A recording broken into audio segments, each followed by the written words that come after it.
Bonjour à toutes et à tous et bienvenue dans ce nouveau tutoriel Photoshop dédié aujourd'hui à un outil qui est souvent oublié et méconnu et qui est pourtant assez utile, surtout si vous aimez le dessin. Cet outil, c'est l'outil pinceau artistique d'historique ou historique d'artistique. Je me souviens jamais de l'ordre, ne m'en voulez pas. Cet outil, il va vous permettre de venir réaliser un effet de peinture à l'huile, d'un effet de peinture dans le style du pointillisme ou du fauvisme en quelques minutes. Pour cela, il faut juste connaître l'outil, tout simplement, avoir quelques brushes, et puis ça remet de patience et de créativité. Ce tutoriel est tiré de ma formation complète sur Photoshop CC, qui est disponible sur tuto.com, et donc vous avez le lien dans la description juste en dessous. Si jamais vous avez des questions au cours de la vidéo sur ce que vous allez voir, n'hésitez pas à me laisser un petit commentaire, à partager tout ça avec moi dans cette section. En général, je réponds assez vite, en 1 heure ou 2, et puis le but c'est que je puisse vous aider au maximum, quitte à proposer des vidéos supplémentaires, ou encore, quitte à en faire de nouvelles sur des thématiques dont vous avez besoin. Si jamais vous voulez me présenter vos résultats, vous avez aussi dans la description un lien vers le Discord sur lequel vous pouvez proposer des thématiques, proposer vos projets et qu'on puisse en discuter et puis que je puisse vous faire quelques petits retours s'il y a besoin. Je vais pas continuer plus longtemps sur cette petite introduction. J'espère que la vidéo vous plaira. Si c'est le cas, un like, un abonnement, un partage, sachant que vous êtes en plus une grande partie, plus de 80% des gens qui ne sont pas abonnés. C'est un petit peu dommage parce que c'est ce qui permet de faire vivre la chaîne. Dans tous les cas, moi je vous dis à tout de suite pour la petite astuce et je vous dis, je vous en souhaite un bon visionnage. Passons donc à ce petit exercice pratique dans lequel on va aller un petit peu plus loin dans l'utilisation du pinceau d'historique artistique pour vous montrer comment en quelques minutes il est possible de venir donner une impression donc de peinture à l'huile ou autre avec cet outil. Donc je vais commencer déjà par le sélectionner et je vais créer un nouveau calque parce que l'avantage de cet outil c'est qu'il échantillonne les calques qui sont inférieurs. Je vais me mettre ici dans un étroit court, et la zone, je vais mettre à 25 à peu près. Ici, la taille n'a pas forcément d'importance, on verra ça après.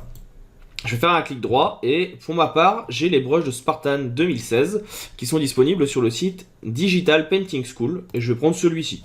Mais vous pouvez prendre celui que vous voulez. Et sur ce premier calque, ce que je vais faire, c'est déjà que je vais tout simplement venir peindre sur l'entièreté de la composition. Ça va venir donner un petit effet sur le fond, comme vous le voyez. Ça va donner un petit effet graphique quand vous allez venir passer. On revoit quand même quelques petits détails, on voit le personnage et autres. Une fois que c'est fait, je vais créer un nouveau calque. Sur ce nouveau calque, on va venir tout simplement faire un clic droit, ou Alt et clic droit sur PC. Sur Mac, c'est Commande Alt, clic droit. Et on va venir baisser un petit peu la taille. Par exemple, ici, on va passer de 175 à 100. Et ici, je vais venir repeindre maintenant sur les zones où il y a un petit peu de détails. Donc pas forcément sur le ciel, mais déjà un petit peu sur mon personnage. Et vous voyez que ça va venir, tout simplement, ajouter un petit peu de détails avec un pinceau un peu plus petit. Là, ici, on le voit bien. On va revenir encore réduire. Alt, clic droit. Et on va revenir passer encore une fois sur les endroits où on veut un peu plus de détails.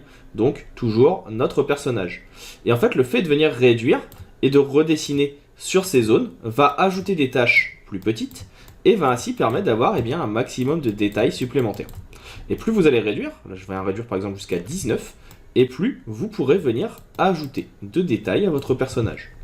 C'est à partir de ce moment-là qu'il va falloir venir jouer également sur la tolérance. Donc là par exemple je vais mettre une tolérance plus grande qui va avoir ici de cette façon un petit peu plus de détails. Et vous voyez que ça fait ressortir de l'information supplémentaire sur mon personnage mais aussi sur le fond pour venir ajouter justement cet effet dessin qui n'était pas possible juste avant. En termes de zone, on peut venir agrandir aussi. Je vais me mettre à 50 et de cette façon, ça va aller chercher des zones un petit peu plus grandes pour venir créer cet effet. Alors, il est tout à fait possible également de venir changer de brush.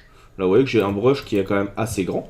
Je pourrais très bien venir prendre un brush ici, comme celui-ci, qui va permettre, en venant réduire la taille, donc venir quelque chose de plus petit, créer des effets de texture un petit peu différentes. Ça peut être intéressant par exemple dans le fond. Ça peut être intéressant aussi sur le personnage. Vous voyez que de cette façon, on va avoir un effet graphique qui va être modifié.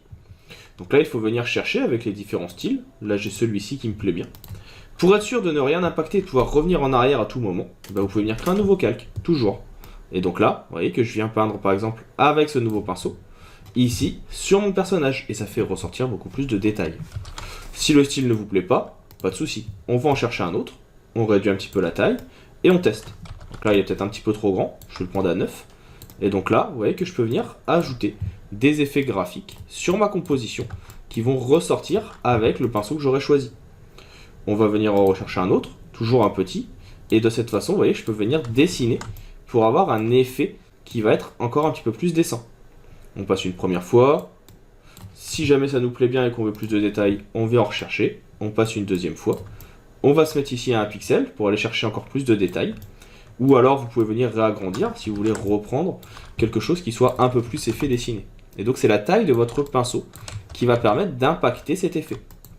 Et donc là si je dézoome, vous voyez qu'on est parti d'une photo et on a petit à petit pu faire cet effet dessiné qui nous intéresse.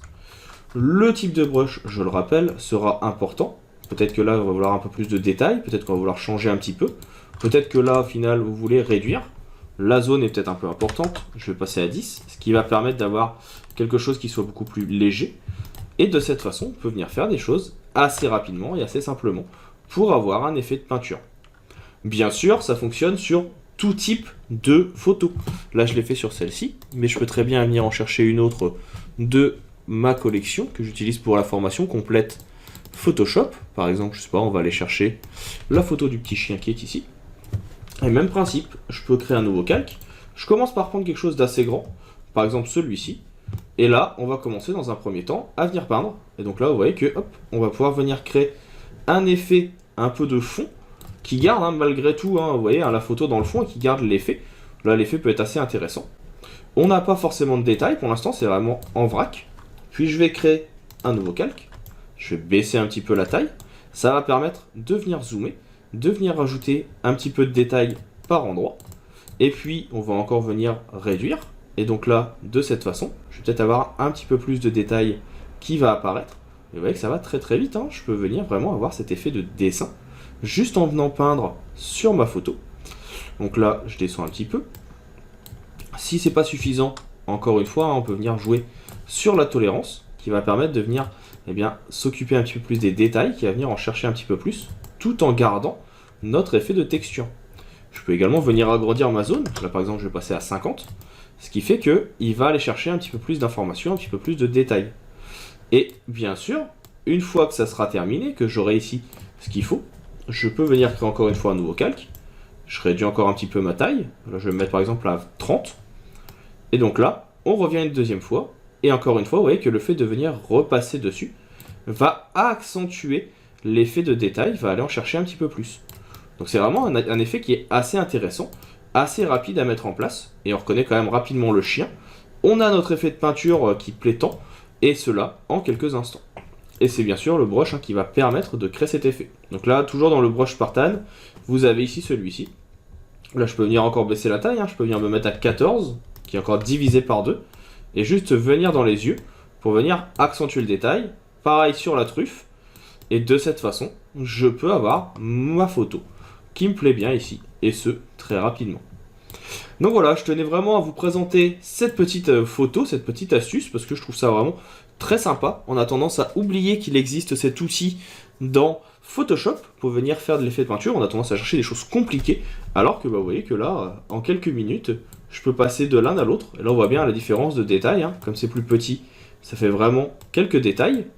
Là, on a vraiment aussi pas mal d'informations, et petit à petit, on peut venir rajouter des choses. Il va juste falloir jouer sur la grosseur. Et là, je pourrais très bien aussi remettre un calque en dessous, reprendre ici non pas à 400, mais même beaucoup plus gros, peut-être même à, allez, on va dire à 1000. Et donc là, ça permet de venir en plus accentuer dans le fond pour l'effet de dessin. Vous voyez le petit avant-après. Donc voilà pour cette petite astuce. Pour ma part, j'ai maintenant terminé. On va pouvoir avancer sur la composition et surtout sur le chapitre suivant dans la formation Photoshop. Je vous dis à tout de suite dans les autres vidéos.